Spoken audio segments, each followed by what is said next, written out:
Sir, you just...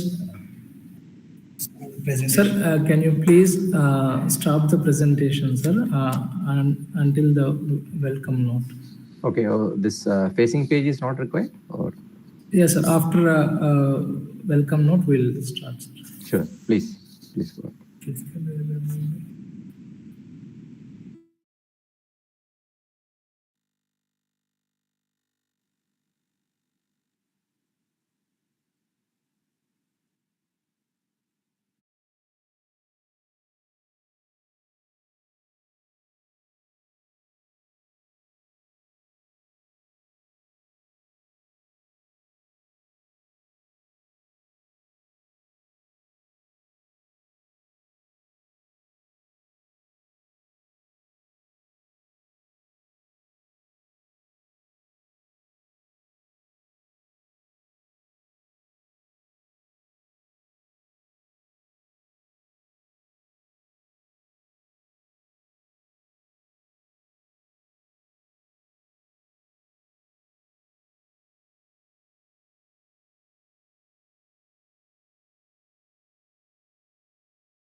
A very warm good morning to one and all. I, Assistant Professor, Department of ECE, Gates Institute of Technology, Gutti. I heartily welcome all the participants and today's speaker for the Day-5 session on the topic Recent Trends at the Physical Layer of Beyond 5G Communication. Now, I request Dr. S. Kannappan sir, co-convener of FDP, to introduce today's speaker, Dr. DEEPAK Josh. Sir, over to you.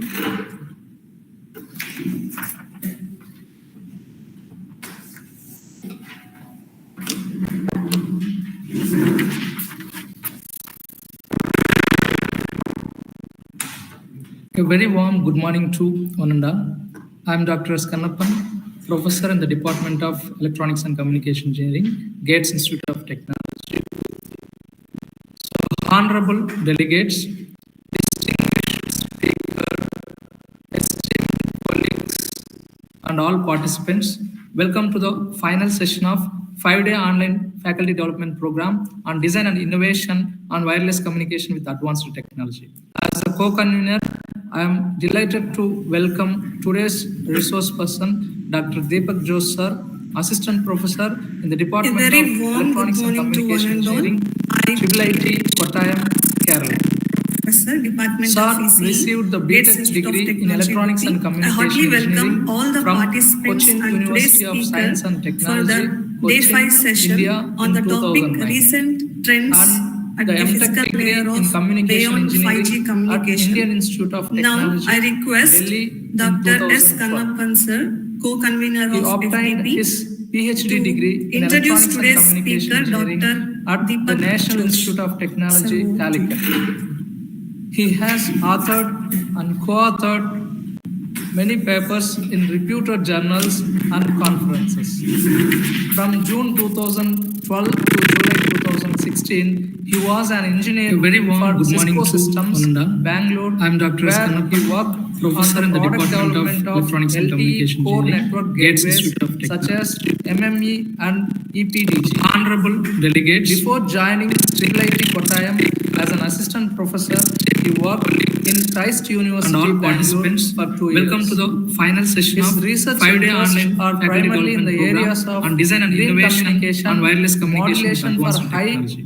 As a mobility co-convener, applications, I am detection delighted and to estimation welcome theory, today's and their resource applications person, in the Dr. DEEPAK optimization Josh of sir, MIMO wireless Assistant Professor communication in the system. Department A very of warm Electronics good and morning to Communication one and all. Engineering, On behalf of IIIT Institute of Kottayam, Technology, Kerala. Professor, our Department Department sir of has received the Gates best Institute of degree in Technology, electronics and Guwahati. I heartily communication welcome all the from participants Kottayam and today's University of speaker Science and for Technology. Thank you, the sir. Day-5 session India on the in topic 2009. recent trends and The physical MTech layer degree in of communication beyond 5G engineering at communication. Indian Institute of Now, Technology. I request Dr. S. Kanappan sir, co-convener He of obtained his IIIT, PhD degree in introduce electronics and today's communication speaker, engineering Dr. at the Deepak. National Institute of Technology, Calicut. He has authored and co-authored many papers in reputed journals and conferences. From June 2012 to July 2016, he was an engineer Very warm for good morning Cisco to Systems, Ananda. Bangalore, I am Dr. S. where Kanappan, he worked Professor on in the product Department of development Electronics and LTE Communication core Engineering, network Gates gateways Institute of such as MME and EPDG. Honorable delegates, Before joining IIIT Kottayam as an assistant professor, he worked in Christ University, and all Bangalore participants, for 2 years. welcome to the final session His of research 5-day interests online are faculty primarily in the development areas program of on design and green innovation communication, and wireless communication modulation with for advanced high technology. As a mobility co-convener, applications, I am detection and delighted to estimation welcome theory, today's and their resource person, applications in the Dr. Dept, optimization sir, of MIMO assistant wireless professor communication in the system. A Department very of warm Electronics and good morning to Communication all. Engineering, On behalf of IIIT, Kottayam, Kerala. Sir, Our Department sir of has received the Gates best Institute of degree in Technology. electronics and I communication heartly welcome engineering all the from participants and Kottayam today's University of speaker Science and for Technology. Thank you, the sir. Day-5 session India on the in topic 2009. recent trends and The physical MTech layer degree in of communication beyond 5G engineering at communication. Indian Institute of Now, Technology. I request Dr. S. Kanappan sir, co-convener He of obtained his IIIT, PhD degree in introduce electronics and today's communication speaker, engineering Dr. at the Deepak. National Institute of Technology, Calicut. He has authored and co-authored many papers in reputed journals and conferences.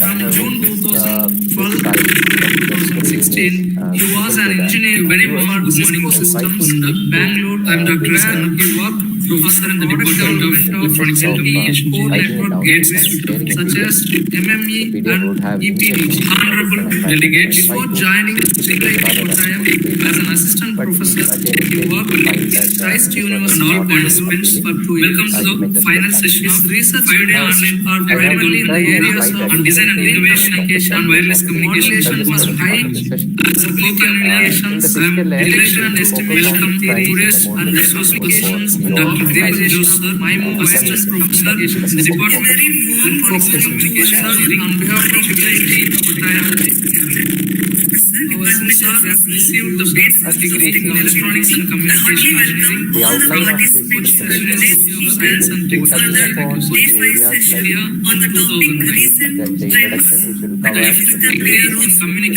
5G communication. Indian Institute of Now, Technology. I request Dr. S. Kanappan sir, co-convener of IIIT, PhD degree in introduce today's speaker, Dr. at the National Institute of Technology, Calicut. He has authored and co-authored many papers in reputed journals and conferences. From 2016, he was an engineer for Cisco Systems, Bangalore, and Dr. He worked professor in the Department of Electronics and Communication network gateways such as MME and EPDG. Honorable delegates, before joining IIIT Kottayam as an assistant professor, he worked in Christ University, all participants for 2 years. Welcome to the final session. His research interests are primarily in the areas of design and innovation and wireless communication was high communications, detection and estimation theory, and resource applications in the optimization of MIMO wireless communications. The Department of Communication on behalf of our sir has received the best degree in electronics and communication engineering from Science and Technology. Thank you, sir. on the topic recent trends and physical layer of communication of 5G communication. Now, I request Dr. S. Kanappan sir, co-convener of IIIT, PhD degree is a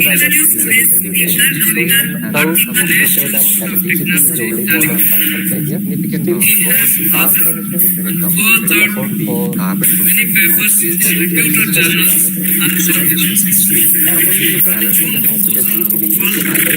2016, he was an engineer very far system systems. Bangalore, I'm Dr. Hassan. He worked professor in the Department of Electronics and Communications, like cases such as MME and EPP. Honorable delegates for joining as an assistant professor. He worked with Christ University participants for 2 years of final sessions. Research ideas are available in the areas of design and innovation, and wireless communication was time, communications, elevation, estimation of theories, and specifications, and applications, MIMO assistant professional department, and process communication of by the radio network. The core network side and other systems does not transmission of radio waves is made possible with the help of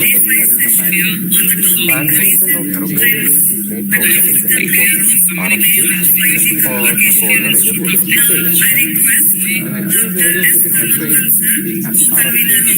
frequency. These radio frequencies contain immediate components like local oscillators, contain filters,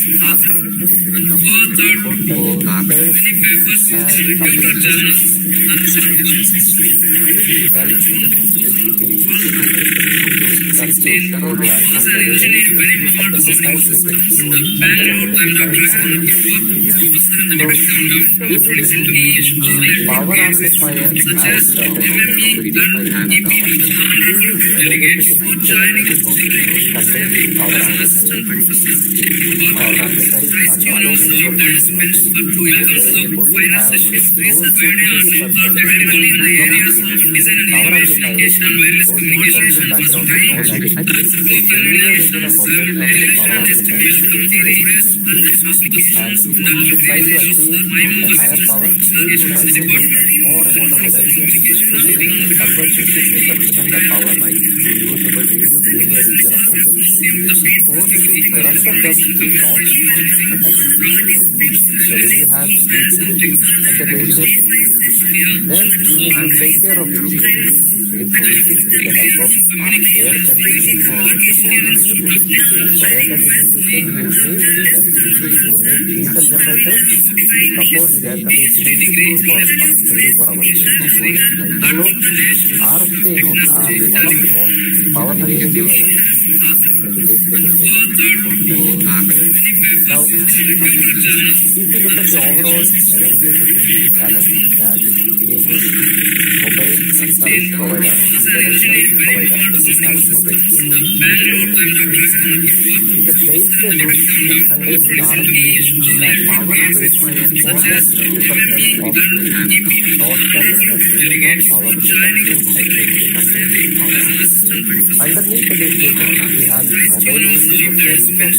base station, we have the mobile variants of the base station the switching does not change dramatically of which that being two base stations. Speed with the help of fiber optic cables or any other isolated wired cable.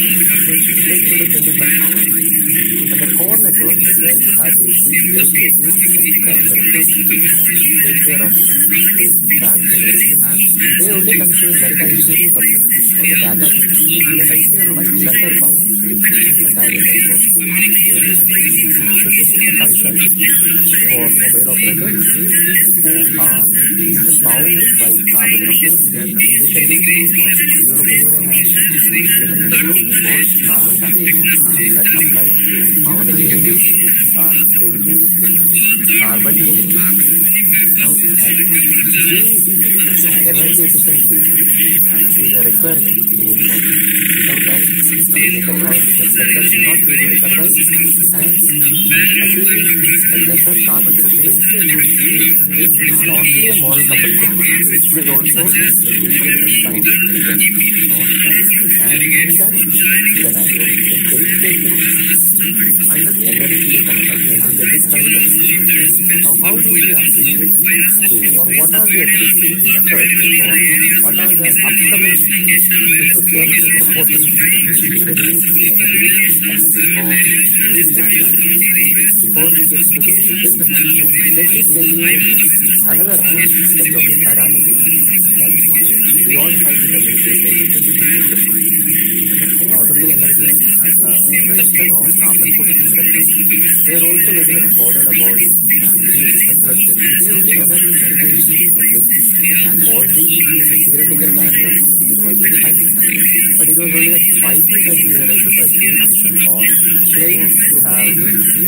or or or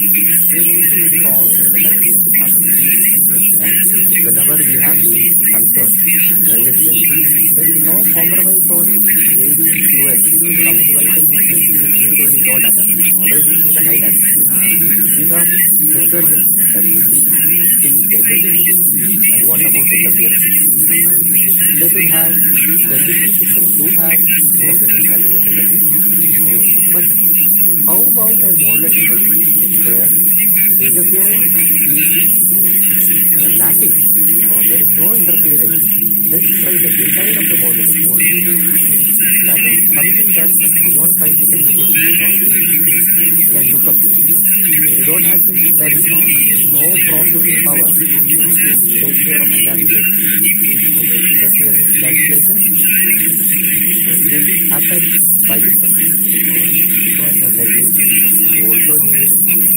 the speeded of speed.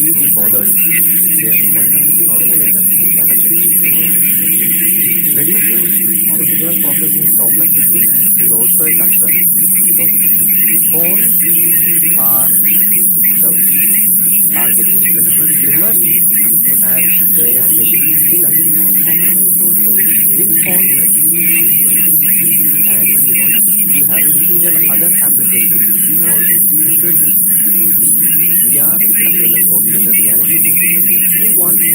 dedeity definand and 4Defingy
and support the requirements mentioned in the future cellular communication.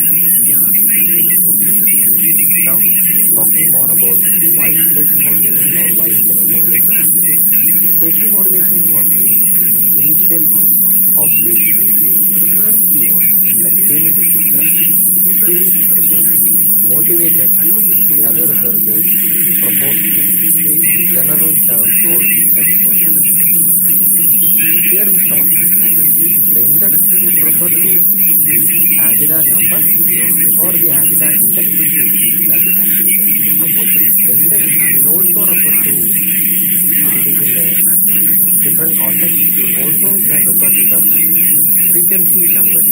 and and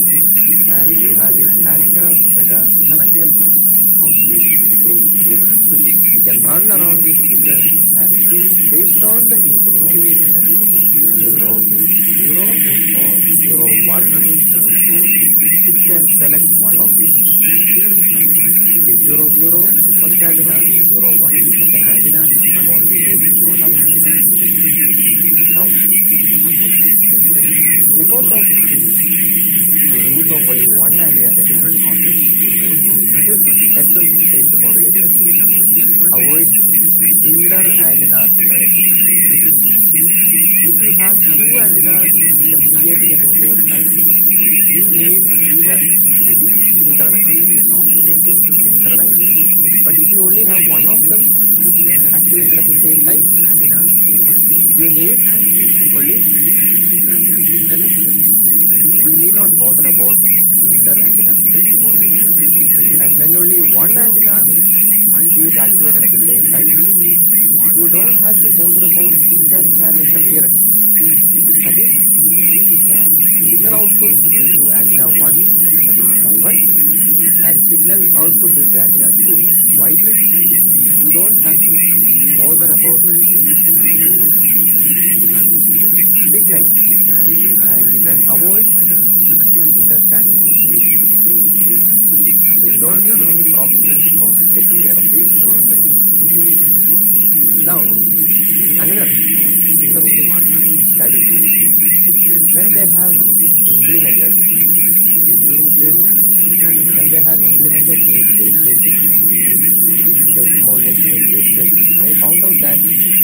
and and and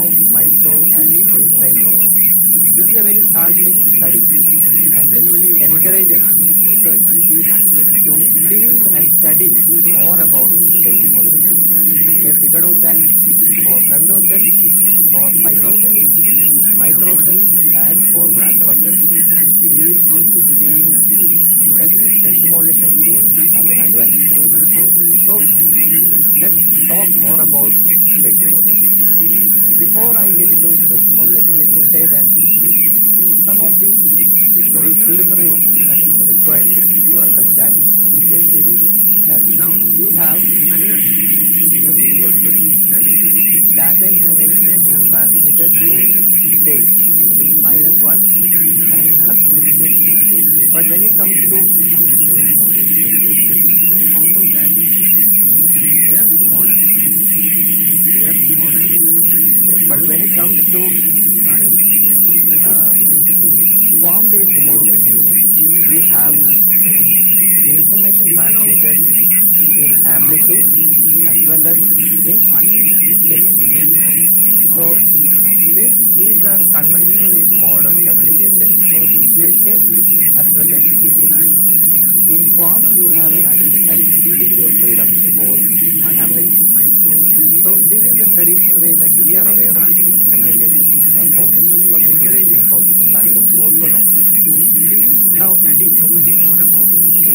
So so this this is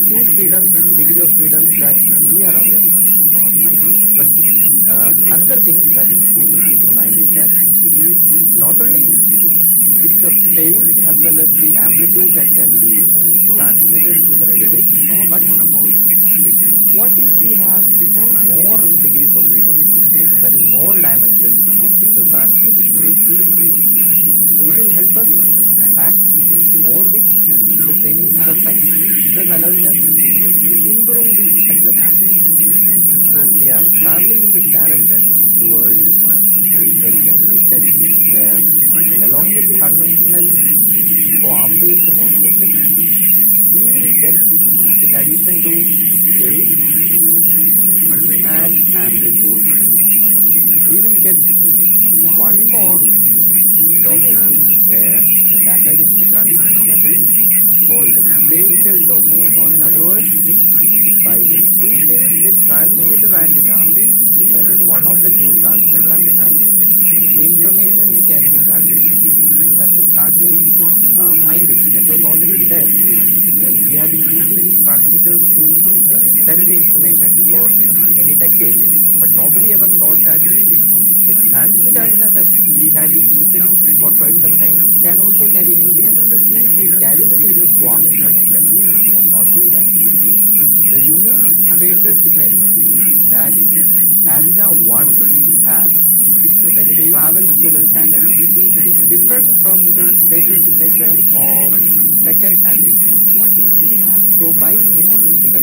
comation comation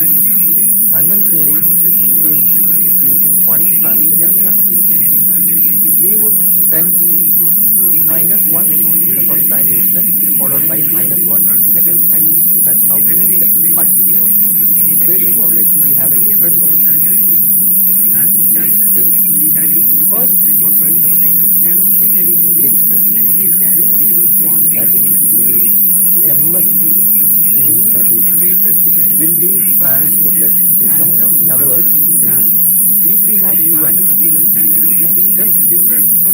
spation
that's And in that antenna alone, antenna 1 is inactive at that time, because the switch can only cater to one antenna. It cannot transmit in both the antennas at the same time. In the second antenna, the zero, that is this bit, will go as -1, and the second bit will go as a +1 1second bit plus+ +1 +go So in this is is the So we get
in the channel, when first antenna is activated, the unique channel signature of first antenna is distinguishable from H1 2, third and fourth. So that's how they will learn about, or the receiver will learn that so and so antenna is activated and it would correspond to the information 0, 0. And modulation symbol present in present in in in that present the antic will have be detect the nearest the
all these information in a single instant, in one instant of time. In one instant of time, you can transmit 3 bits. In traditional DPSK, in one instant of time, you can transmit only 1 bit. To transmit 3 bits, you need 8 PSK. Those who are from the communication background, you know that for transmitting 3 bits in the conventional mode, you need an 8 PSK or an 8 POP is required. All of you know that. But here we can use the BPSK, that is a lower order modulation, and, and along with these transmit transmit antenina holding that information, we can transmit. So this is in a way, if the channel is very noisy, the channel does not allow higher order modulation or noisy channel. When you have no possibility of using higher order modulation, here modulation has to be represented in finding the original order, then finding antenna and finding the modulation would indicate that is the number of bits. The number of bits that is transmitted in a given second or instant is 3 Conventionally, all these information in a single instant, in one instant, in one instant of time, you can transmit 3 bits. Traditional is the audio fine? I'm trying to about an issue that was mentioned to me by your coordinators. Is my audio fine? Can somebody confirm? The audio has less noise, maybe you can just take care of my wiring. But here we can use the BPSK, that is a lower order modulation, but when it translates and along with these transmit and Yes. Are we good or is this audio still bad?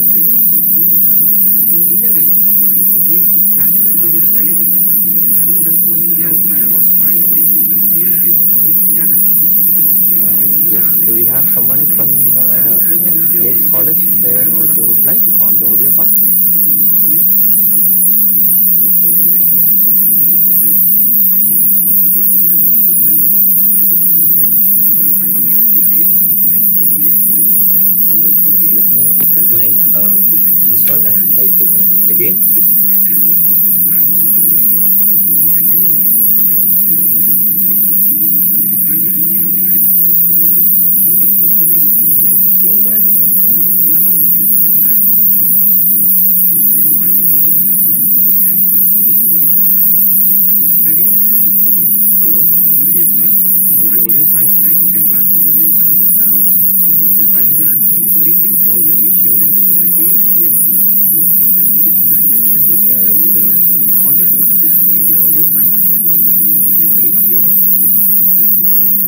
The audio has less noise, we can take care of my wiring. But here we can use the BPSK that is a lower order modulation. Yes. Are we good or is this audio still bad?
dear attendees, please be on hold. We are checking on a noise issue that is being replied that's coming up due to streaming. So we'll be back online in a few minutes.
Dear attendees, please be on hold. We are checking on a noise issue that is being replied that's coming up due to streaming. So we'll be back online in a few minutes.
Sir, sir, I'm audible, sir.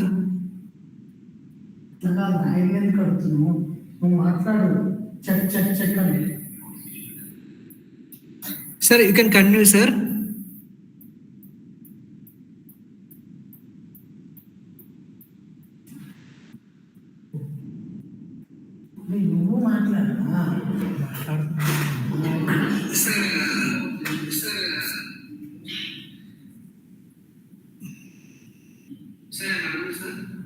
Yes, you can be heard. I'm not sure whether still the issue is there.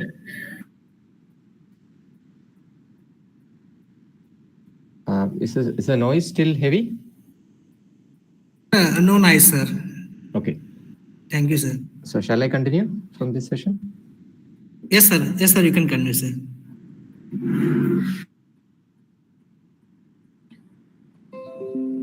Okay. Now coming back to our talk, we have mentioned something about spatial modulation and its advantage. We have mentioned that it worked with the idea that the antenna is also part of the information.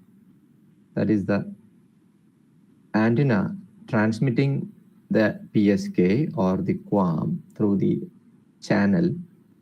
It does transmit its unique spatial signature also. It's like a fingerprint that the humans actually keep or they do leave when they touch or feel or go through an environment. It's a footprint, it's like a fingerprint, it's like a biometric. And each antenna do leave a footprint or called unique spatial signature, which can be detected by the receiver. And people began to think, why not we exploit this behavior and then send information through the antenna. When the activation of the antenna to send data will also be used to send information. Now, that's it about spatial modulation, and that led to the development of several physical parameters which could be exploited to transmit information. First of them is frequency domain index modulation, or called FDIM. Some of you would have seen this as also called index modulation aided OFDM. In OFDM, you know that the subcarriers are created to solve the issue of frequency selective fading. You know that the channel has undulations, and to take care of these undulations, the individual frequency subcarriers would actually are part of the data transmission process.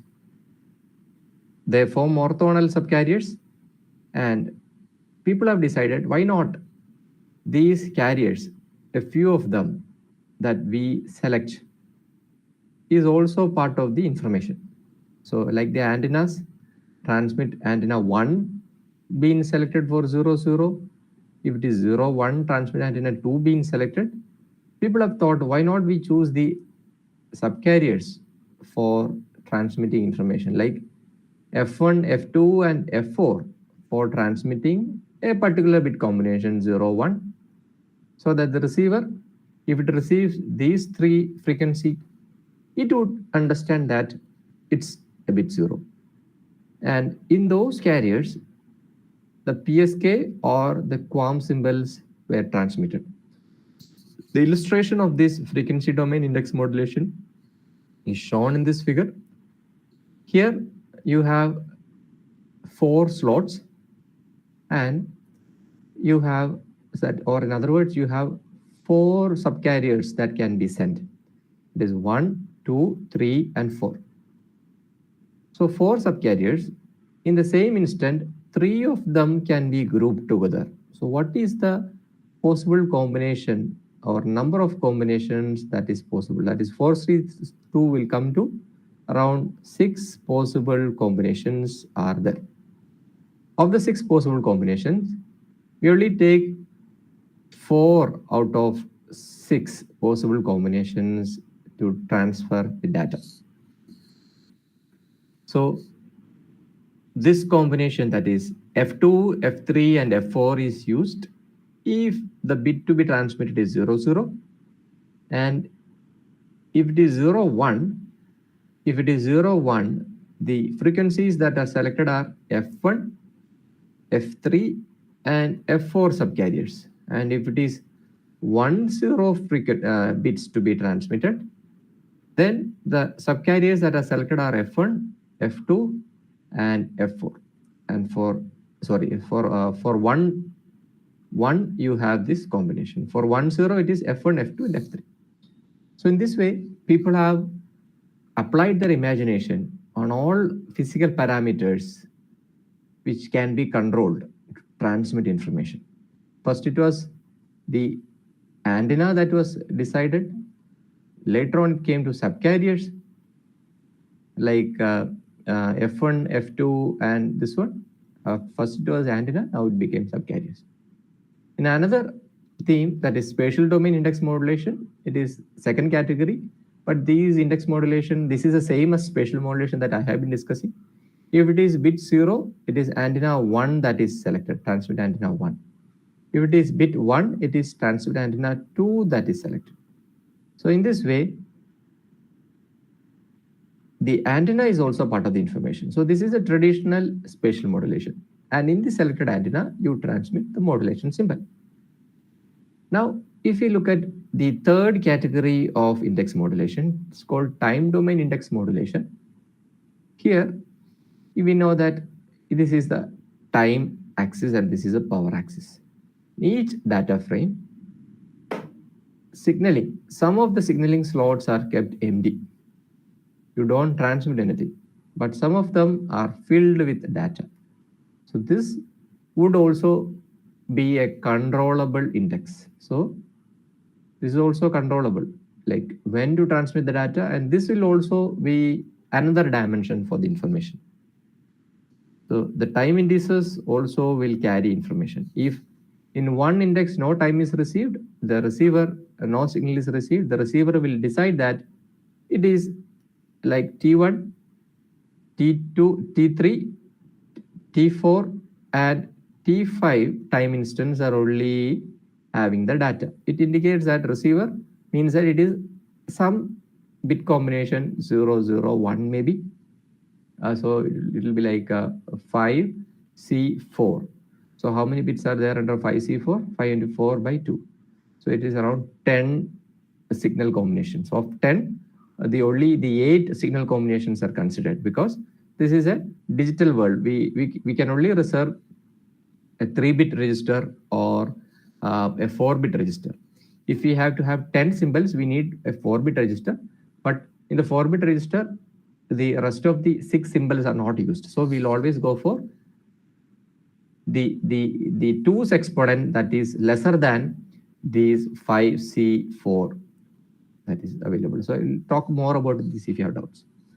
Now, this is time index based data transfer. Another proposal that came up was that in each of these time, one of these will be as an 8-com. That is the first symbol, let it be an 8-com. Like this is an 8-com. This is a 4-com, which is same as com, and this is also a 4-com, and this is an 8-com. So when the receiver detects an 8, 4, 4, and 8, this individually they are information, but these different order and different times will also be another form of information.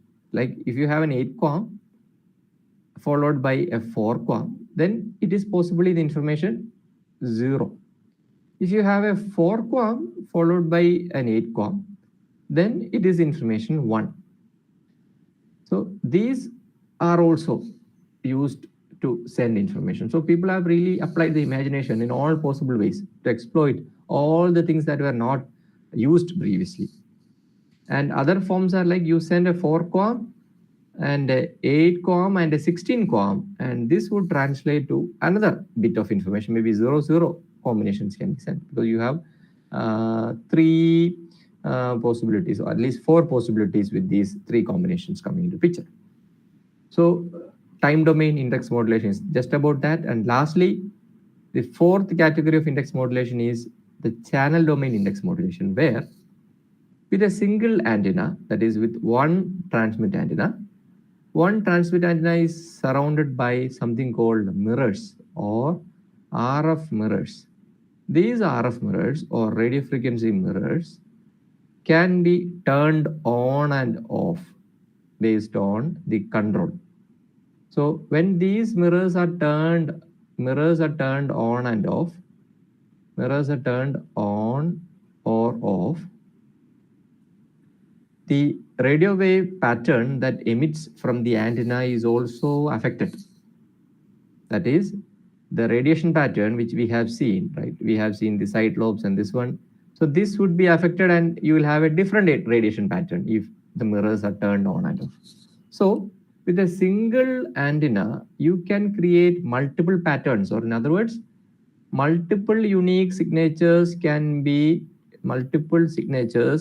created with a single antenna, but with the help of these mirrors. Mirrors can be turned on with the help of pin diodes. Pin diode can be used to turn them on or off, and they will control this pattern. And the pattern will be like this, or maybe like this, and then this also can be used to transmit information. That is, in the first instance, it is one pattern. Second instance is another pattern. Third instance, it is another pattern. Fourth instance, another.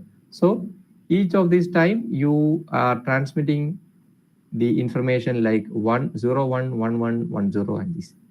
So based on the mirror being turned on, you can have different patterns and this more information. So people began to experiment each of these behaviors one by one. And you pack in more information and you send in more data. Thus, all of these will cater towards the requirement of supporting higher spectral efficiency. Now, when we look at this one, I wish to say that the challenges and opportunities that index modulation proposes is that this is a multidimensional problem, because you have the phase, amplitude, antenna, the frequency carrier, the mirrors, RF mirrors, the time, and then the RF mirrors, and the time being part of the dimension. So 1, 2, 3, and this is antenna, 4, 5, this is RF, and 6 dimensional information is now available to send bits. So this is a revolutionary change. This is a revolutionary change when we compare the traditional ways of communication.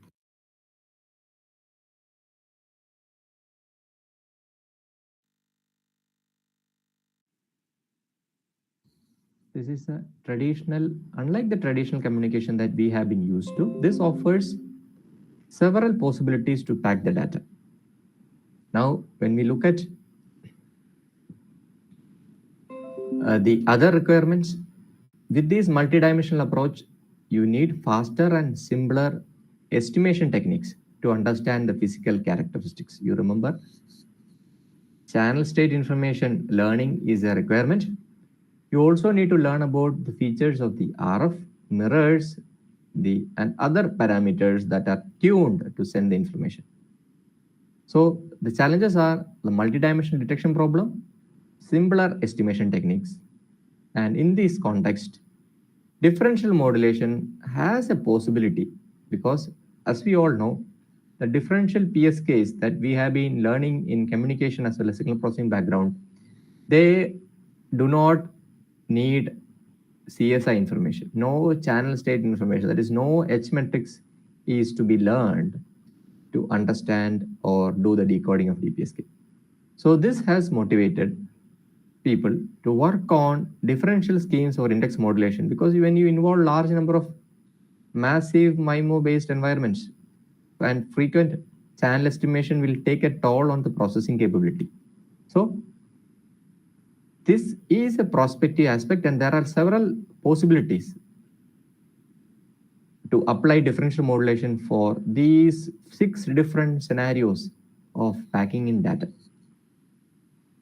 And before we get into more details, let me show you some of the common detection algorithms that are low complexity in nature, the simple MMSE detectors, and the maximum ratio combining methods. And some of the symbols have a sparse nature, like many of them will be zeros and others will be ones. So you have a choice of applying sparsity-based detection principles.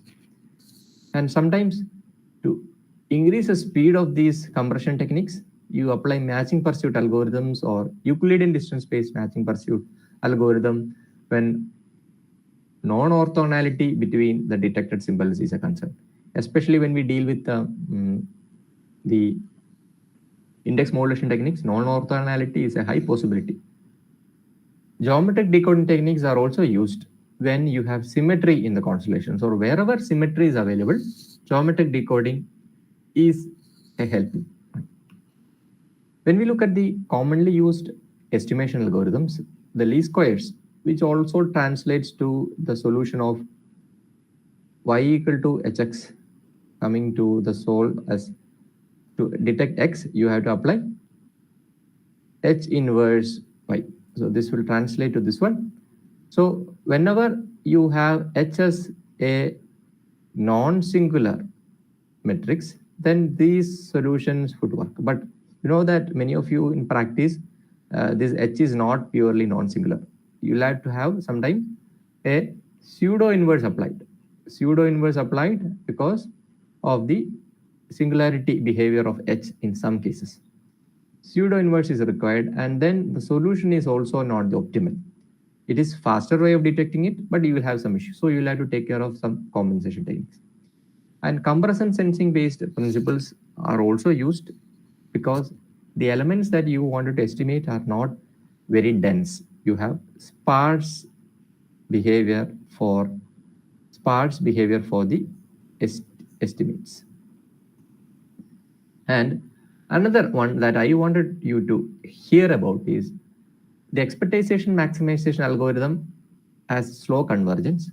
So people have proposed space alternating generalized expectation maximization algorithm for faster convergence for channel estimation as well as data detection. I'll expose it to you on this stage, and I will just pause for a moment because we need to get into more on the spatial modulation. If you have any doubts from the audience, I can take it before we continue further.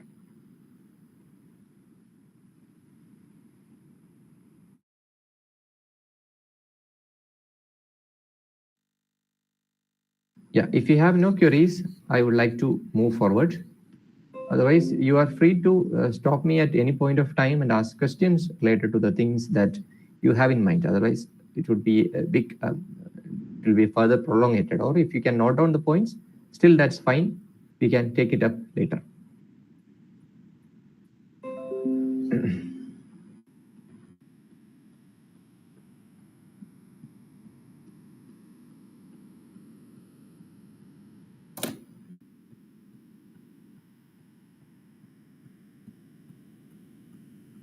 Now, if you look at what are the possible challenges that a spatial modulation system has, what are the possible challenges?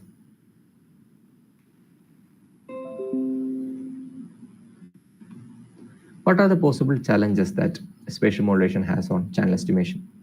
When you have large number of antennas, you need channel estimation to be done. Most of the papers assume perfect channel estimation.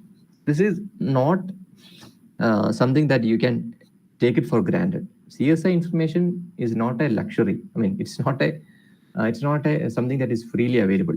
Most of them assume that it is available and then go ahead with their other calculations because other priorities are there. When you have to do channel estimation simultaneously, pilot contamination is a problem for conventional spatial modulation.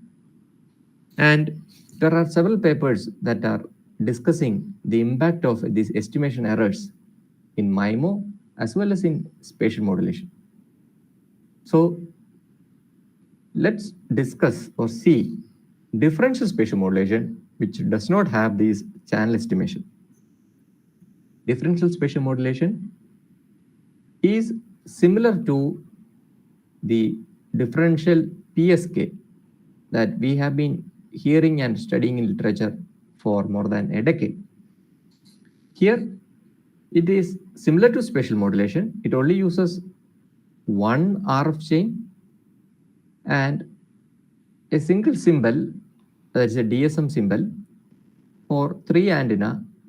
It is scattered in 3 instances of time. This is time 1, time 2, and time 3. It is scattered in 3 consecutive instances of time. Now, how it is done? For 3 antennas, the DSM scheme has a special way of encoding. All the 3 antennas can be activated only one at a time, and there are 3 factorial possible ways, which will total to 6 possible ways. If there are 5 antennas involved, you would have 120 possible ways of arranging them in 1, 2, 3 to 5 or in any order.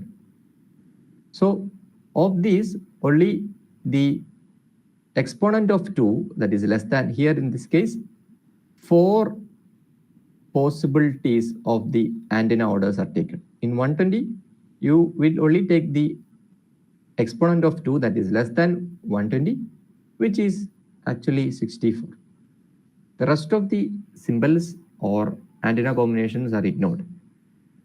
Now,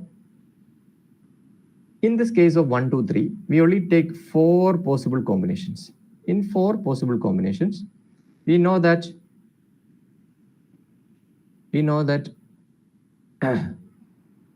the 4 possible combinations will be able to transmit 0, 0.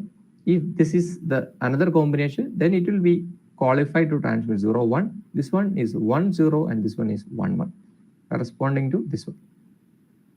And in each of these 3 antennas, provided is a 5 bits to be transmitted at the same time, then 1, 0, and 1, they are transmitted in 2, 1, and 3.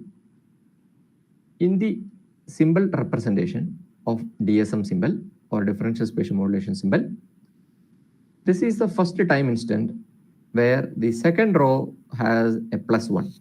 It indicates the bit 1 is to be transmitted. In the second time instant, this first row is activated. It is with -1. It shows that 0 bit has to be transmitted. The third time instant, +1 is transmitted, which indicates that it is a bit 1. So this is how the DSM symbol will work. The advantage is that at the detection stage, you only need the present received symbol and the previously received symbol for detection. So in this way, the channel state information is no longer required, and you don't have to worry about channel state that channel estimation errors that are associated. You don't have to worry about pilot symbols, and all other difficult things are avoided, and you have better throughput. Now, let me just tell you about some of the approaches that we have seen as well as we have used in taking care of or finding similar detection strategies for differential spatial modulation. The DSM symbol has a very sparse nature. If you see, the number of zeros are more than the non-zero values. So in compressive sensing principle, if y is the measurement vector and h is the sensing matrix, it's possible to find the original transmitted symbol by using an L1 minimization. We have used a matching pursuit based on the L0 minimization, which can be an approximation of L1. We have used L0 minimization, which is an approx of the L1 minimization. And we were able to find that the detection complexity, it was published, of this scheme, that is a proposed scheme, was much lower, especially for the lower SNR region, in comparison to the maximum likelihood detector, which is optimal detector, and an existing low complexity detector called hard limiting maximum likelihood detector. For lower SNRs, the proposed low compressive sensing detectors had lower complexity. And the error performance was also very stunning. For this existing HLML detector, these proposed detectors in this paper, as the modulation order increased, for example, this one corresponds to the modulation order of 16 PSK. So the performance of these detectors using HLML was in comparison to that of the compressive sensing based detectors. And that's a good discovery. And when we look at the complexity at lower SNRs, these compressive sensing based detectors had lower detection complexity. Now, another scheme in the differential spatial modulation domain is based on amplitude phase shift key, where in addition to phase information, the amplitude is also used for transmitting the data. So here, they used two levels of amplitude, that is differential amplitude, two levels of amplitude to transmit the data along with the phase information. So here, the paper had proposed maximal likelihood detectors. Because of the use of two levels of data, the number of bits that were, or throughput increased by 1 bit per second. So any 1 bit per second increase is also very significant. In another paper, they have used 4 different levels of amplitude, which helped in increasing the speckle efficiency by 1 more bit and become 2 bits per second. All of them used the traditional maximal likelihood detectors. And in one of these papers, a compressive sensing based detector was proposed, which had comparable performance with that of the maximum likelihood detectors, comparable error performance. And this was for a UE speed of 42, which causes a Doppler frequency of 70 Hertz, and this was at a center frequency of 2 gigahertz. So the proposed detectors in this paper had a comparable performance. And when we look at the complexity, these proposed schemes in the paper had far lesser complexity than that of the maximal likelihood, and the performance was almost comparable. The error performance was comparable. The complexity was much lesser for the proposed schemes in comparison to the maximal likelihood detectors. So all of them gives, and all of these schemes have certain advantages.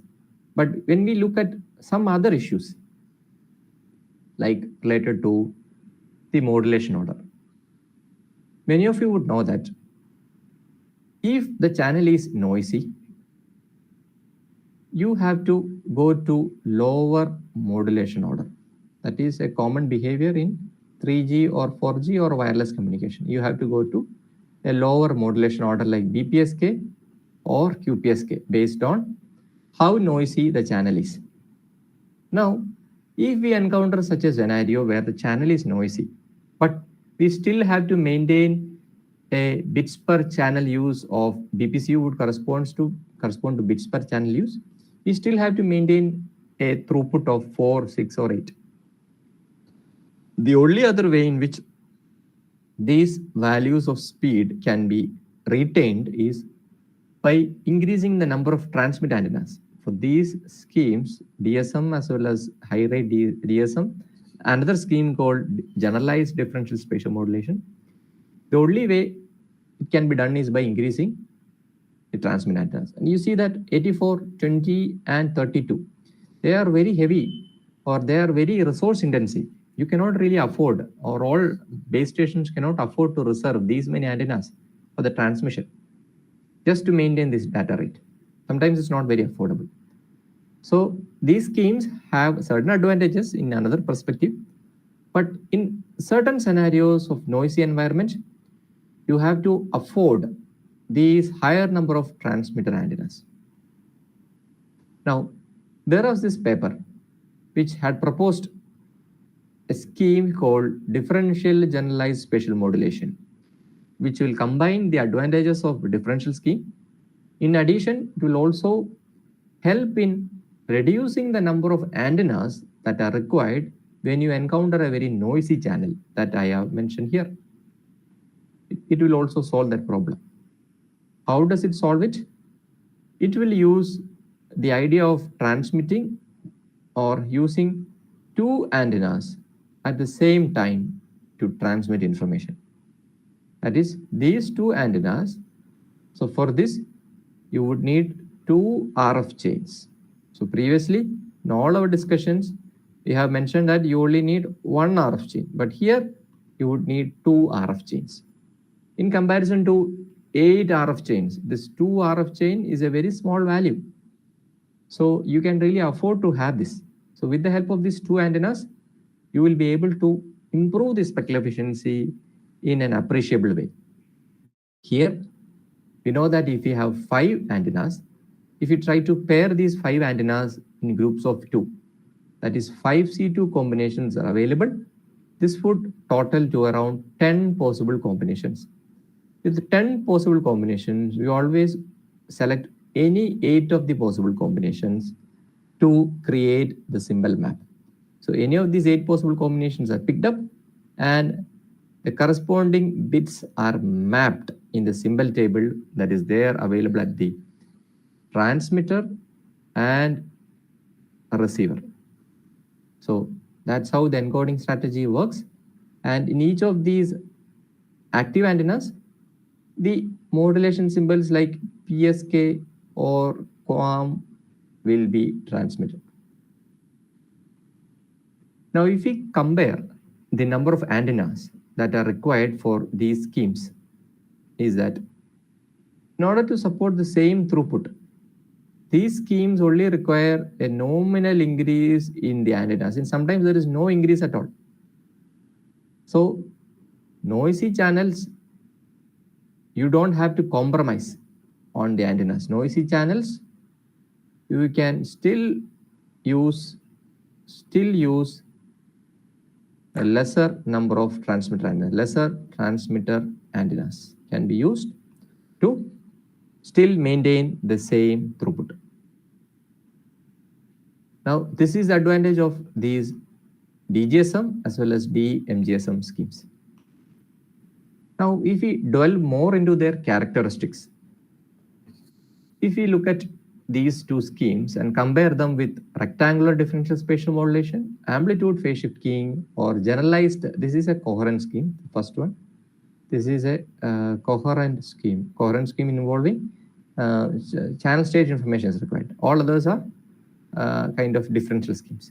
If you look at these require only shorter pilot overheads. The error propagation is also less. The CSR is no more required, and the symbol map size is less. What is the significance of the symbol map size being less?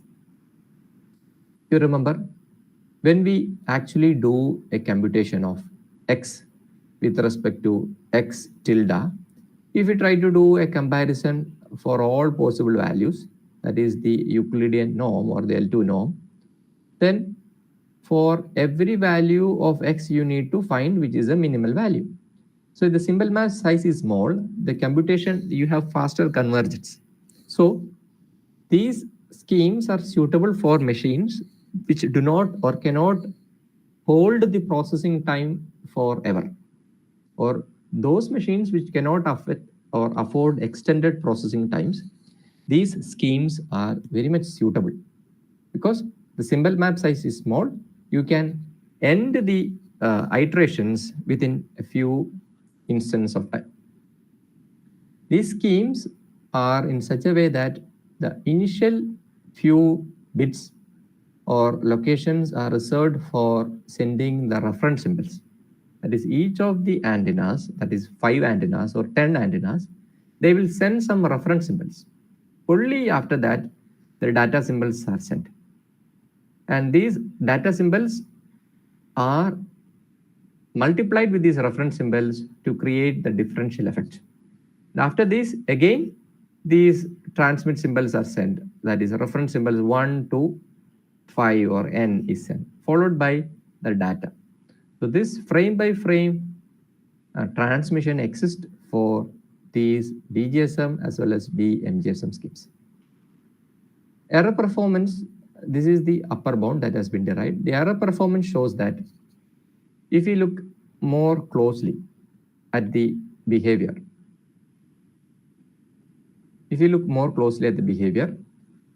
the ones in the blue color represents the DGSM, DMGSM scheme. The differential schemes, that is the differential schemes, have less than 0.5 dB penalty with the coherent schemes.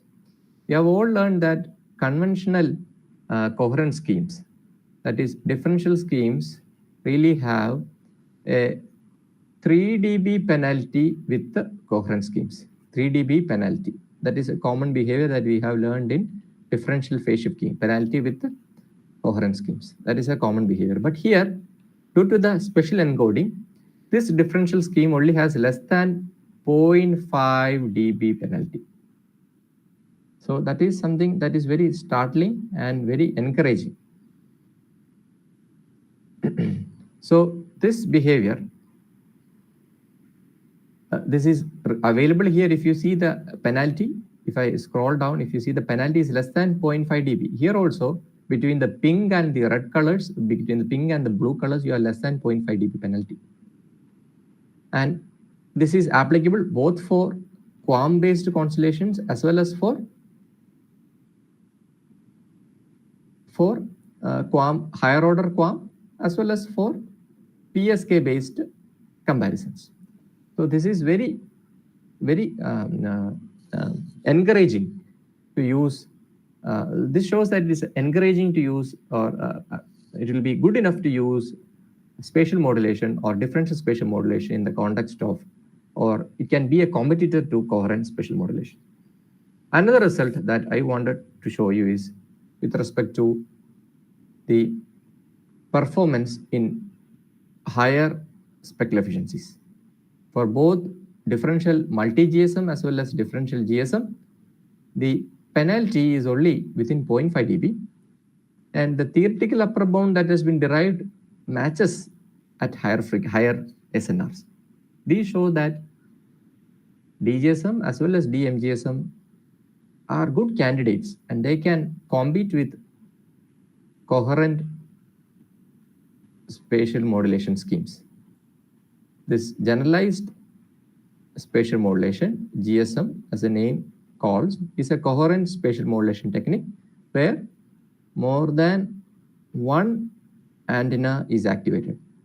One transmit antenna, more than one transmit antenna is activated. But 1 or 2 or 3 antennas are only activated. So when we compare the number of RF chain that is involved, it is always lesser than that of the requirement of a conventional MIMO or a massive MIMO network. Now, that's all about the summary of spatial modulation. If you look at the spatial modulation or index modulation also has a similar working. All the concepts that I have discussed here with respect to spatial modulation are available in other index modulation techniques also, where the frequency F1, F2, F3, and F4, which represents the subcarriers, are also differentially encoded.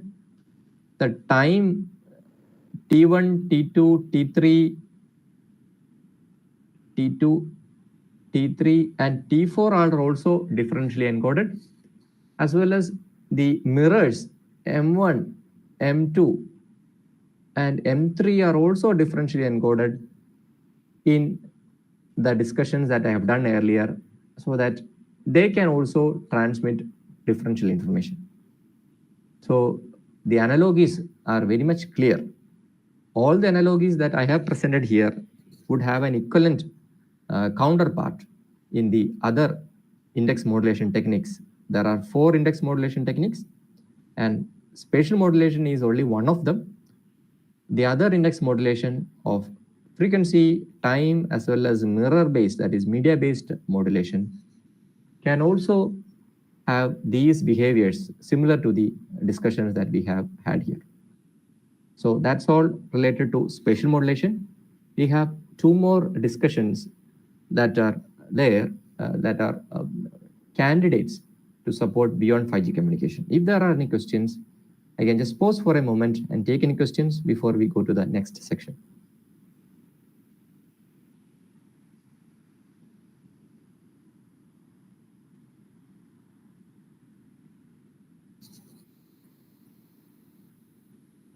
If there are no questions, I'll just move on to the next topic.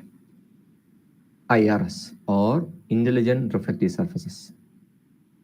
This has been a revolutionary idea, or to be precise, IRS or reflective surfaces has been used for radar-based communication to actually improve the signal to noise ratio, to improve SNR.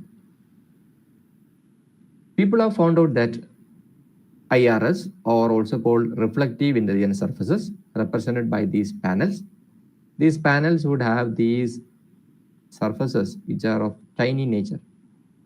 Each of these small square blocks are controlled with the help of pin diodes, which will actually turn them on or off.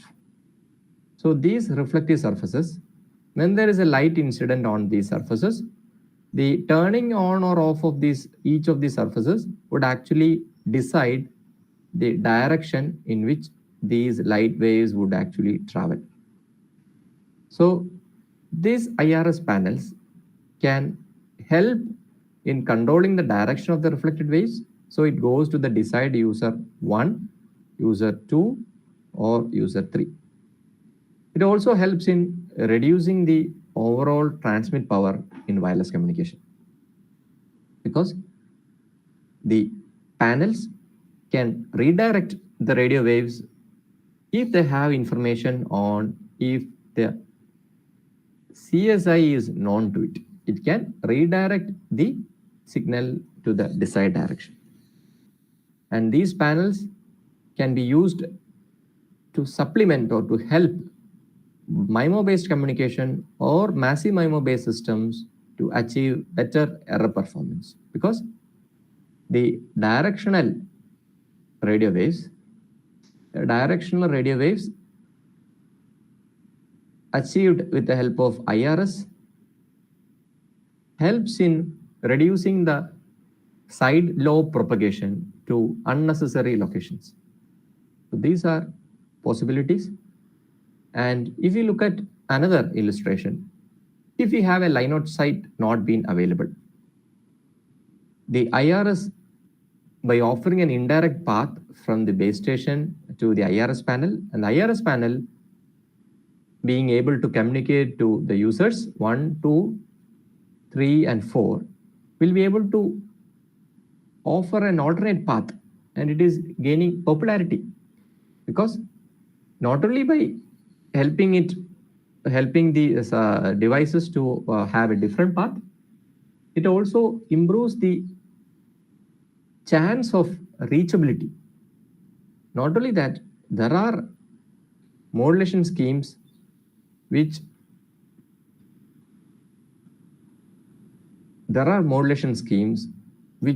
utilize these IRS surfaces to send information.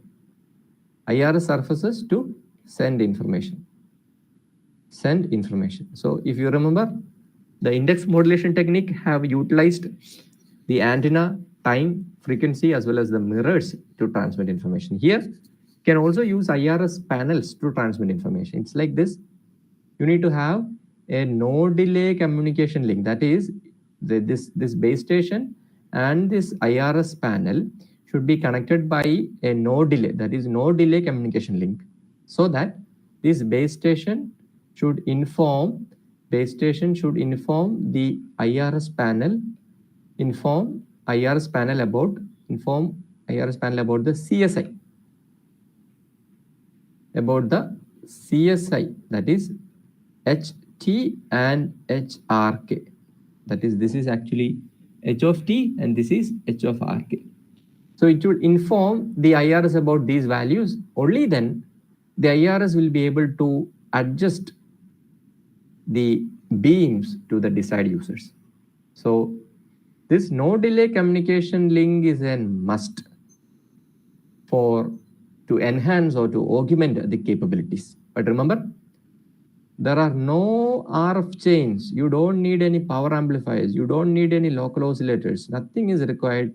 Only you need an FPGA based connection to actually turn on or off the pin diodes. You need only this one. Pin diodes that are connected to each of these individual surfaces. So in this way, they will be able to control the reflected waves. Now, if you look at some of the open issues, considering that you are an audience of people who are working, as well as research scholars who are motivated to, at least some of you will already be working in this area. Issues are, all the papers consider that there is a no delay communication link. Yeah, it's a requirement, definitely. But this is sometimes an assumption that is considered too lightly, because each of these individual members, they have their own reflective behavior, and to do a channel estimation of them is a very effort taking task. And most of the papers, channel estimation of these individual surface, most of them have not considered these effort. Instead, they have directly assumed that the perfect channel state information is available. But in fact, this effort, that is access point, actually learning about these individual surfaces behavior, is a difficult task. So these are open issues. How do we solve these problems? As well as how do we find schemes which does not need to do this CSI? That's where differential schemes will come into picture. And keep that in mind. Differential schemes are something that we cannot really ignore, because you have large number of that surfaces coming to you, and you really cannot have too much of processing reserved for that. So other applications of IRS panels are, if you have these IRS panels, they will intelligently prevent any adversarial wireless sensing. That is, they will bypass the information, and this link, maybe he is a eavesdropper. There is an eavesdropper here. He will not be able to read the information. He will not be able to read the information. Sorry about that.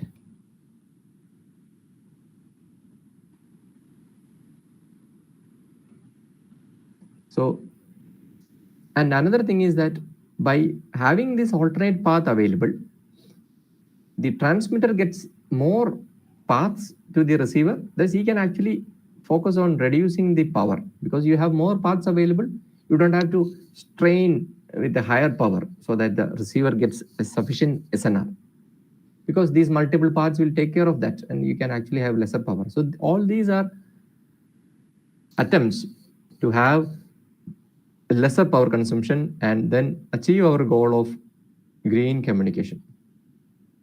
IRS assistance, index modulation, as well as spatial modulation, all of them are attempts towards green communication. Now, our ongoing work on the performance behavior, we have tried to implement an IRS in a differential GSM scenario. we were able to see that even without a no delay communication network, we were able to achieve at least a 3 dB gain in comparison to a case without IRS. That is, if you use 8 IRS surfaces. So when the IRS surface increase in number, this 3 dB would be 6 dB and so on. There will be a 2 or 3 dB increase, and the number increases from 16 to 16, then to 32, and then to 64. So without a no delay communication link, we were able to observe, and this is an ongoing, the analytical work also verifies that our theoretical work is matching, but it shows that we are able to achieve an improvement. Now, another scenario that I want to bring your attention to is, how about high mobility scenarios? Is it a concern for wireless communication? Yes, definitely. You need to take care of communication, or you need to allow these high mobility scenarios to be able to communicate, or internet as well as call. You have satellite communication based, where the satellite continuously moves around the globe. The terrestrial high mobility scenarios, 3GPP has defined the extended vehicular A model to take care of these scenarios like high vehicular traffic corridors, or when you have low Earth orbiting satellites, which are modeled by tapped delay lines. Tapped delay lines are the models that are defined by 3GPP, where A, B, C, and D, some of them have no line of sight, others have multipath, and others have line of sight. So these models are available for us to verify which of the modulation techniques, OFDM, spatial modulation, or IRS-based modulation is suitable for low Earth orbiting satellites. We know that low Earth orbiting satellites are already part of the communication scenario, because the Starlink, they actually work on low Earth orbiting satellites. And you know that after the 2 years of the Ukraine-Russia war, the Ukrainian government has been depending on Starlink-based set-top boxes to actually enable or communication with the outside world. Even Israel has used it to an extent. Whenever you have all these other line cables or fiber optics being down, the Starlink-based LEO, low Earth orbiting satellites, have been the mainstay for communication, especially for rural communities which want to be connected to the outside world through internet. LEO satellite-based communication is the only possibility. Others are too heavy or too difficult to manage. So this is a highly prospective area, considering that as in a country like India, we cannot really pull lines to all parts of our country. But satellites which actually travel across, which cater to multiple people, it will be one of the cheapest way in comparison to the traditional modes of wired communication. So these or modulation schemes that would support these have high scope, where we have different agencies in India as well as outside to enable these modes of communication. We already have a product outside there, that is Starlink, and improvements are always sought upon too. And when we look at what is a scheme that would support that, then it comes to the mind that there is an alternative to OFDM called orthogonal time frequency space modulation. Sorry, this is OFDM. So before we get into the specifics of this one, I just want to convey to you what are we looking at, or what is a problem that is at hand, so that we have to go to this OTFS-based modulation scheme. You know that conventional additive wide Gaussian channel is defined by the symbol S and then the noise being added. When multipath is involved, we have, say that there are two paths involved. So these paths, one path is line of sight, other path is a reflected path. So you have this transmitter, and you have two paths, that is, this is R1, this is R2, maybe this third path is R3, and you have the receiver. So these two signals, S1 and S2, are part of the multipath. And when you have mobility involved, that is when the UE is moving, then these two signals that are there in the multipath would have time variations also, because the UE is moving, it would add to the Doppler. So you would have S2T, T1 and S2, T2, that is the time index behavior of each of these will actually vary. And we will see more of this variation. This is the case of multipath, where you have R1, that is a distance of the line of sight path, and R2 and R3 as a reflected path. When you have multipath, you have variations in the frequency domain.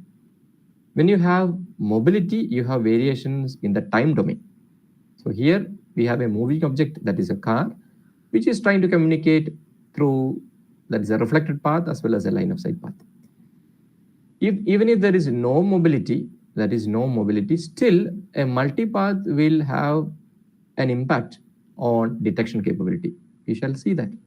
When we look at the variation in the frequency domain, when we look at variation in the frequency domain, we see that there are two metrics that we need to learn about. When you have a reflected path and when the UE is not moving, we know that the line of sight path takes the time tau1. It takes tau1 time for this radio wave to reach the mobile. And when it comes to the reflected path, it takes tau2, that is the combined distance R1, R2 by the speed of light. This is the speed of light. This is the time that it takes for the reflected path. If you look at the delay spread that is involved, the maximum delay spread is tau max. So in other words, the coherent bandwidth, or the bandwidth in which, or the bandwidth below which that we should operate our signal, is dependent upon this tau max, because there is a direct relation. And there is a direct relation in the sense it is tau max is actually inverse. Okay, to be specific, it is tau max inverse.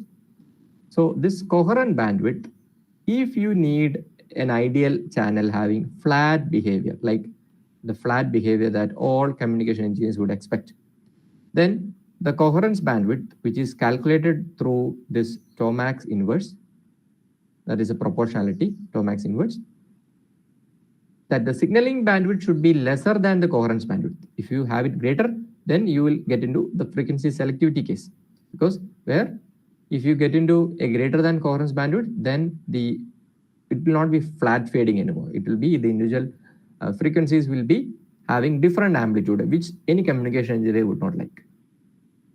When we look at the case when there is speed, that is mobility V, the line of sight path has the speed V, the reflected path has the speed V cos theta. Now, the maximum Doppler spread, you know that when a moving object, we hear the sound of an incoming train or outgoing train, the speed actually varies. So same goes for a radio wave. When the user is traveling towards the radio side, the frequency would have a change. And when it is moving away from it, the frequency will again have a change. So this frequency change is given by V1 and V2 for the line of sight path as well as the reflected path. And the maximum change that is possible is given by V1 minus V2. So the coherence time, or in other words, the duration of the signal, time duration of the signal, which can be a PSK symbol or a QAM symbol, is the signaling interval is dependent upon the maximum Doppler spread, or the time coherence spread time will indicate that the channel will be good to you, or it will not have only slow fading, which all communication engineers would expect. You should operate or send a signal of a gap or a width Ts so that it is less than the coherence time. If it is less than the coherence time, if the coherence time is bigger, you send a signal less than that so that your signal does not undergo any distortions. If your signal interval is greater than the coherence time, then your signal will be subjected to these kind of fluctuations, that we will see later. Now, when you have a channel which has both multipath as well as coherence behavior, that is multipath as well as delay Doppler effects, multipath as well as Doppler, then this channel has this behavior and you have data in these multiple domains. When you do a convolution of this signal with the channel, you would get the data scattered in the time and the frequency.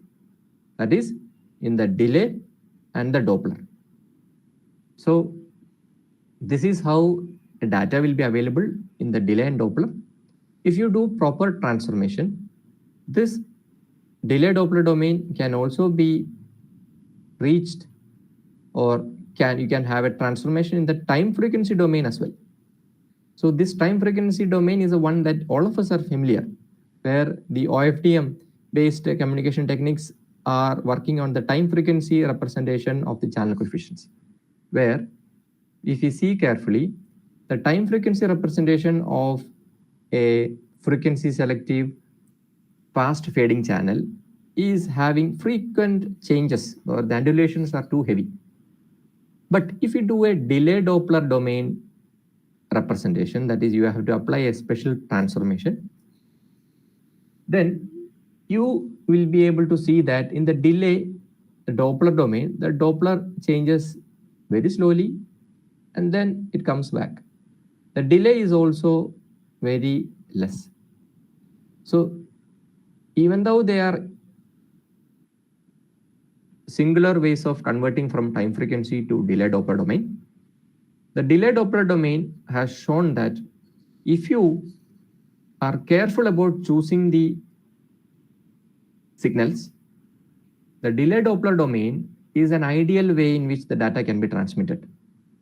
So if you transform the signal onto the delay Doppler domain, your signal need not be that, or your channel will not be that varying, which will help us in reducing the equalization efforts. So the resource grid that is available in the subcarrier as well as the symbol form, you see some variations here. So in the OFDM domain, it will try to solve these variations with some kind of equalization, but in the delay Doppler domain, it is very good at equalizing it, and the delay Doppler domain, the OTFS resource grid shows that it is almost a flat effect or a slow fading effect. That is a slow fading effect and a frequency flat behavior is possible with the help of the OTFS based modulation or the delay Doppler based conversion of this time frequency signal. And now moving on to the receiver algorithms. We are jumping into the receiver algorithms in the interest of time. We have seen that of message parsing algorithms or MMSE based detectors, the MRC based detectors are efficient in error performance for Leo downlink scenarios. And this work has also been published, and this shows that the TDL ABC channels that we have mentioned before, it is the first time that we have actually done an MRC based algorithm for these kind of channels for an OTFS, and we were able to see that MRC algorithms are good in these channel environments. Some of the challenges that OTFS receiver algorithms have is that definitely you need to have low complexity detectors, because maximum likelihood detectors are not feasible. And definitely device manufacturers are always keen to know which is the most hardware efficient of the algorithms. So there are several possibilities. So people who having a VLSI orientation, they are in high demand if they are able to convert these receiver algorithms in a hardware form to inform the suitable stakeholders in choosing the right algorithm for their application. There are references available in 3GPP 38.811 document, where the LEO satellites are considered and their appropriate channel models are available. Some of the infrastructures that are required for faster prototyping is the National Instruments based MIMO testbeds, which is available in IIT Delhi, as well as in NIT Calicut. They have higher capabilities, but the LabVIEW environment, the user should be thorough on that. Then these low-cost WARP boards, the version 3 is available. After that, they have stopped producing it. There are a few institutions like IIIT Hyderabad, as well as NIT Surathkal, and a few institutions, several institutions who have these boards, and faster prototyping is made possible with the help of these boards. Even though the carrier frequency that these boards support is in the Wi-Fi band, still receiver algorithms and others can easily be verified, and the community support for these devices are very high. And with that, I will end the session, and this forum is open for questions.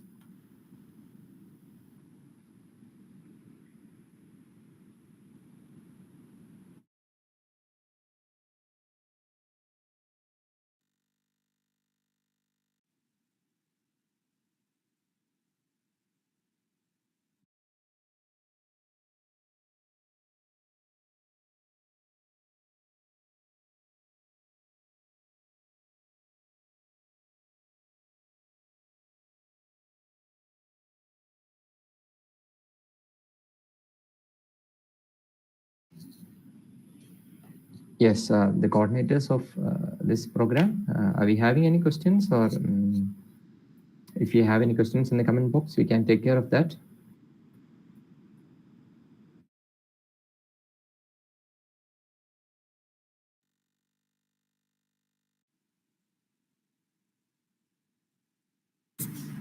Sir, thank you, sir. Thank you very much. We are waiting for the questions, sir. Sure. Just 1 minute. We'll wait for the questions. Sure.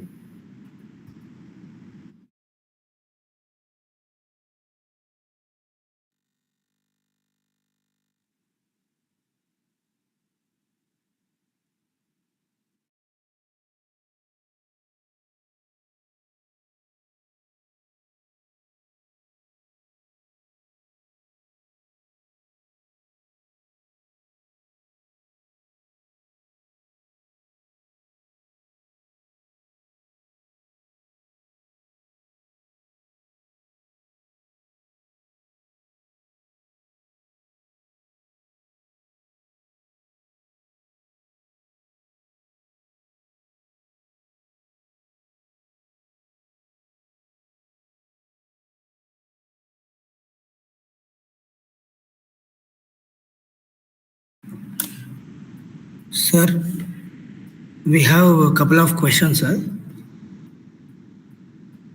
Yes, please go ahead. Yeah. The question is,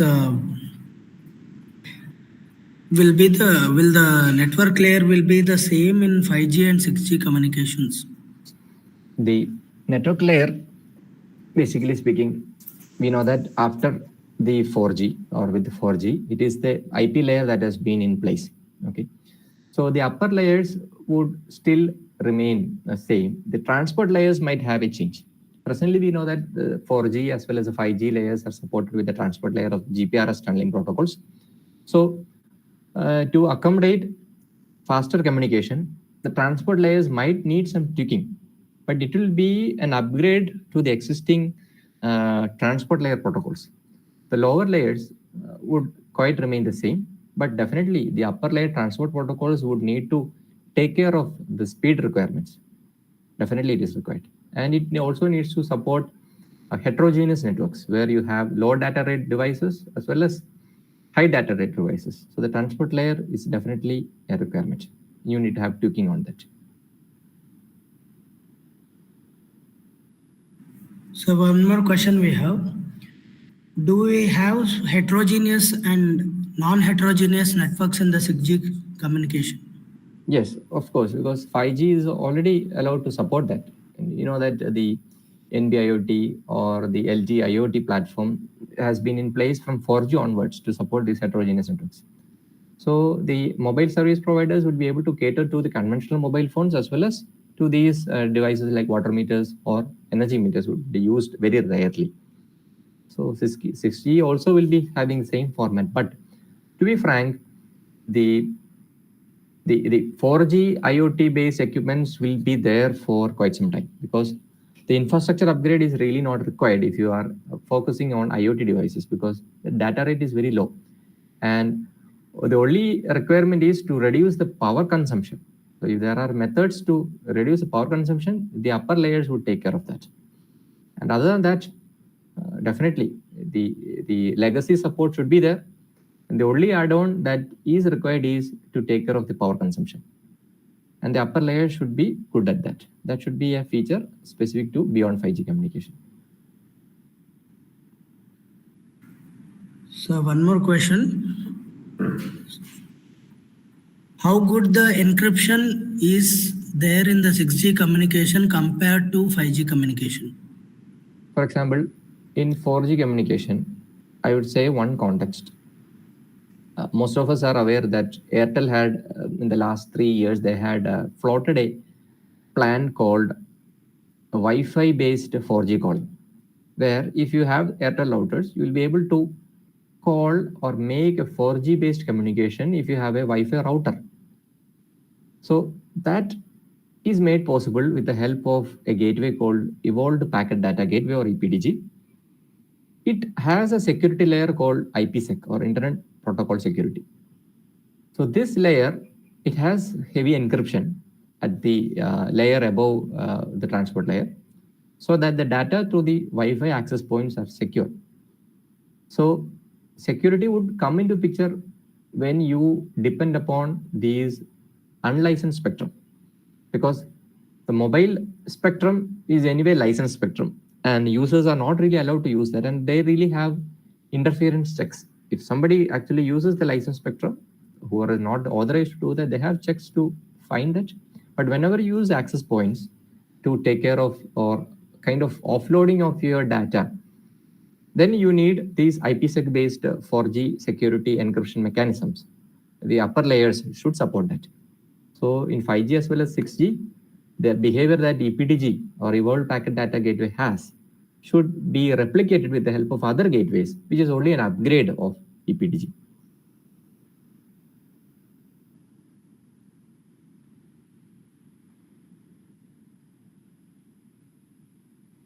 Yes, that's it regarding the security aspect. It should be a concern when we deal with unlicensed spectrum.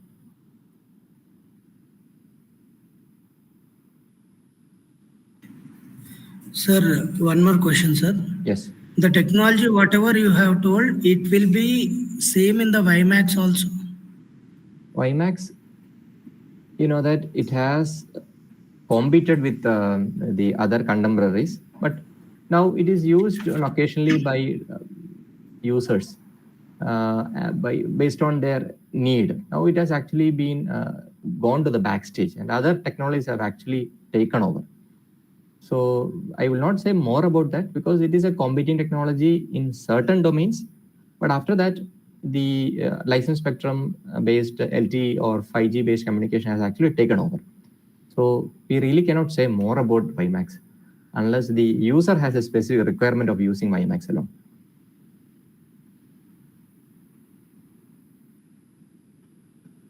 Yes, I'm happy about the questions. Okay, sir, it's time for vote of thanks, sir. Yes, sure.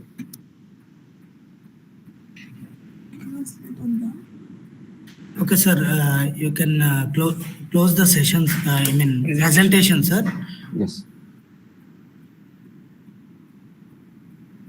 Okay, sir. I'll introduce G. Reshma madam to give the vote of thanks.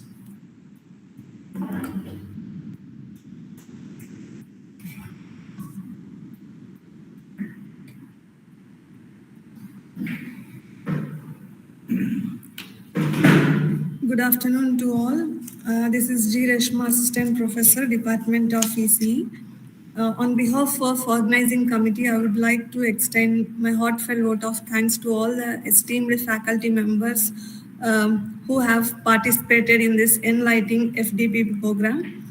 Sir, we have gained so much valuable insights and knowledge on recent trends at physical layer of beyond 5G communication. I would like to apologize any difficulties or discomforts that you may have experienced during this FDP program.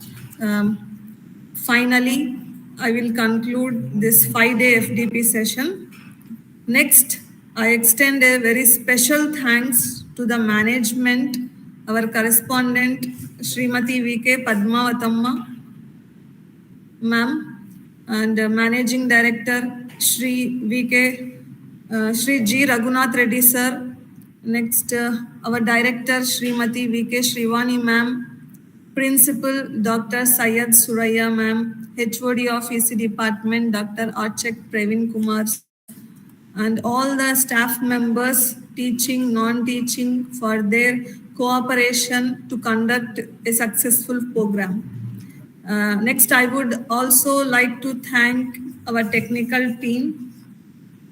Next, a special mention of thanks to all the eminent speakers, Dr. G. Mamta ma'am, Associate Professors, Professor HOD JNUA. Next, Dr. Prakash Kodali, Assistant Professor NIT Warangal. Dr. K. Krishna Nayak, Associate Professor HOD IIIT DM Karnool. Next, Dr. Sanyog Rawat, Associate Professor HOD Central University Rajasthan. Dr. Deepak Josh, Assistant Professor IIIT Kottayam, for sharing their knowledge. Thank you all the eminent speakers for sharing their knowledge.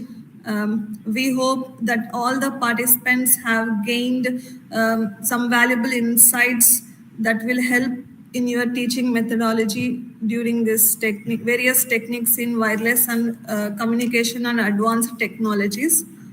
Thank you one and all. So finally, please fill the 5-day FDP feedback. Link will be shared in the WhatsApp group, and also overall feedback link is also shared. So next, certificates will be provided to your respective emails of all participants.